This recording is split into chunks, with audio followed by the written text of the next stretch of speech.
Jessica, how are you feeling right now after the victory? Great, fantastic. Like I feel like I got in a fight.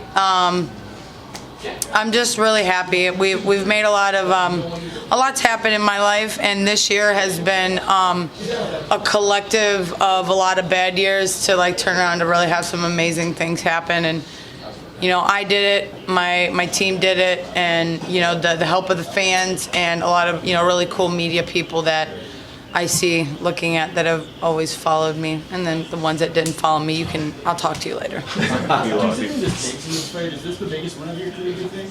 No, it is not the biggest win of my career. It's the biggest number win of my career, because I think the biggest win of my career was when I returned to 25, and I think that a lot of people had heard me say things, like, oh, give me a chance, let me fight at flyweight and I can show you what I'm made of. And everybody's like, whatever, she's not that good, she lost that bantamweight. I weighed out at 136 just a minute ago. I'm not that big of a girl. I tried, I didn't succeed, and I look at it as like, you have a sprinter and a long distance runner. I was trying to run a long distance race while I was a sprinter, and I'm so thankful for the chance to have given a second chance at my career. It's something I believe that I've been put on this earth to help people believe in themselves and to never stop, when they're down and the world's just kicking them down, media's kicking them down, people are telling them they're not supposed to be doing it, and then they just keep going, and then all of a sudden those wins start to collect up again. And I feel like I'm there, and I'm really proud of that. And if you guys aren't proud of that and start giving me some love, then that's how I feel about you. I was going to ask you, do you feel like public opinion is changing? Because you said it, you said just give me flyweight, and you've delivered. Do you feel like opinion is changing, or do you still feel like it's you against the world in some ways? It's me against the world. It's always going to be that way. I was once told a long time ago I'm a hillbilly girl that will never amount to anything from Cleveland, Ohio, and well, this hillbilly's doing great things. So Beverly Hillbilly just showed up. What do you have to do to get the respect you feel you deserve? I'm never going to get what I feel I deserve, isn't that what keeps expectation high and keeps you driving, for the better things? So it's probably never going to be what I want. I'm a hard worker, and no matter what it is, I'm always going to keep striving to be better. But I do feel I've earned my right to get a title shot. I have earned my chance at whoever has that title to be given a chance to change my life and to help other people, maybe see my story and see some of the things that I've been through, and they might maybe make that decision to go for that job they always wanted, or go for that guy they always wanted, or go for that girl, or go and do something that they felt that everyone told them they couldn't do or wouldn't do because it wasn't there, but then they created it. So my name holds true, I believe. I created the I believe slogan. When you say I believe, obviously it's my last name, but when you say it to yourself, it's a chant to yourself that lets you know, like, I believe. You can look in the mirror and that I believe is you. So I believe in me, and I hope that other people will use me to believe in themselves, and if they don't, then hey, whatever. I'm still doing me anyway. So. Will you accept anything other than a title shot? No.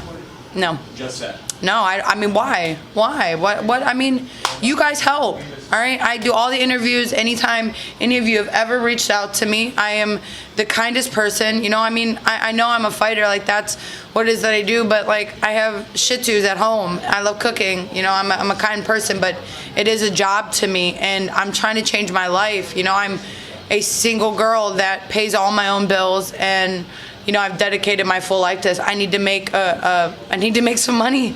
Who can retire off fighting if you don't make it to the highest level? And at this point, I feel I deserve it. I have weathered every storm. I have never said no to any fight that the UFC has ever given to me, and I've also been kind of thrown around. Like people have like, oh, Jessica, you get the Paige fight, then no, that's not there. And you get the Sarge fight, then that's not there. And then one more fight, and you get to fight the bantamweight title, and then you don't get that. So it's like, I did it, guys. Like, help. You're the media sources. That comes from you too. Just like you sit here and you interview all of us and you show up. Help us fighters sometimes. Help the good people. Promote the good things. You have that voice. Do something good with it too. If you get a title shot, who would you want to face? I don't care, man. I never care who I fight. Like, the task at hand is always whoever they put in front of me, and, you know, we work towards it. I think one of the questions I keep getting, and I'll help answer it for you, is everybody's like, oh, you go to these split decisions.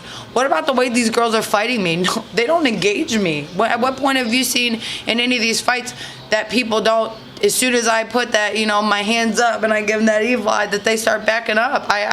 I'm doing the best that I can. I'm working on every fault that I have, because believe me, everything you guys say, good and bad, not even just you, but other people, that I listen and I take the positive and the negatives and I go back and I fix it. I've been working on my wrestling with so many amazing young boys that aren't, you know, they're doing it just for the fun of it and to be involved with me, and they're helping me and I'm learning it. You know, I'm getting better every time. I'm showcasing more, am I not? You know, every time I go on the fight, I'm kicking more, I'm punching more, I'm elbowing more. Like, you wanted to see me evolve, and I'm evolving. You know, and I'm also growing up as a young lady. I'm 32, so I'm not a spring chicken. I'm a middle-aged chicken.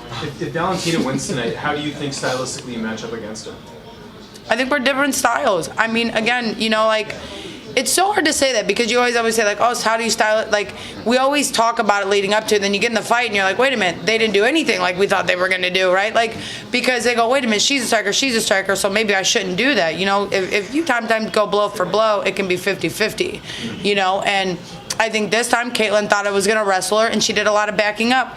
I couldn't see the takedown the way that I wanted to, but I used to get inside to use some of my clinch work, and use some of the elbows, the knees. I knew that she was, when I put a couple hard shots on her, that she was going to revert to her kicks, those like long kicks, because that's her longest weapon, right? Her arms. She realized her reach wasn't working with her punches, so she had to use her legs, which we all know that Caitlin had longer legs. And it worked, you know what I mean? Like, it did a couple of times, but we adjusted, and I've got an incredible corner that I just, like, the world could be screaming all these things, but I hear those three guys so much, you know, through all of it. Did it help having Stipe here this week as well, like you served the autograph thing? I love the big guy. I love the big guy, man.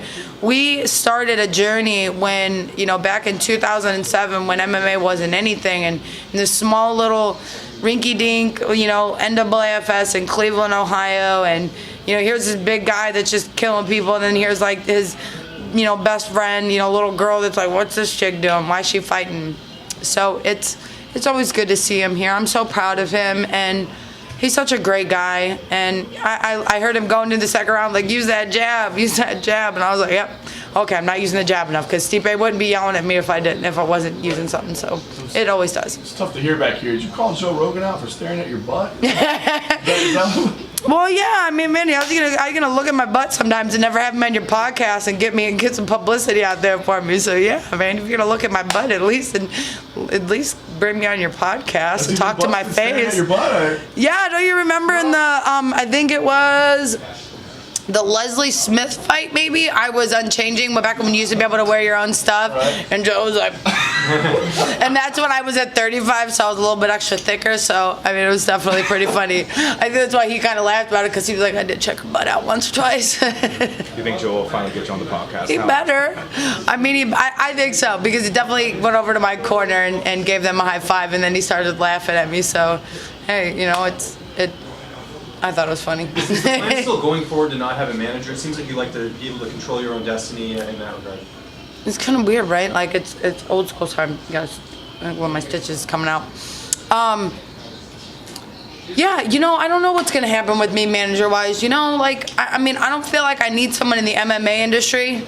Anybody want to help me? Or, like, I don't want an MMA manager. I'd love to do some, like, other things, you know, in the world, like, I'd love to be on like a sitcom or something, or, you know, something cool like that. That would be fun, you know, or, you know, do something different. I mean, it doesn't have to be movies or anything like that, but, you know, I did renegotiate my own contract with Dana myself. I went in and asked him previously to this fight that I wanted a title shot, and he told me no.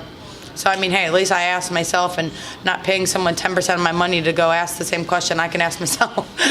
So, as of right now, you know, I got a really good group of people around me, and we'll see where it goes. Maybe someone will spin my mind and be really incredible, and I want to give them a portion of my life. Because, hey, they're taken from Athena, all right? And Athena, if you don't know, that's my little shit too, you know, and she deserves the best. She's here. I can't wait to see her when I get home, and nobody takes food out of her mouth. Jessica, you lived up to your name, the evil eye. You went right for the eye. Does that make this more of a trademark victory, or just a happy coincidence that maybe you'll frame it on your wall when it's all said and done? A happy coincidence. You know, I got the nickname years ago, Evil Eye.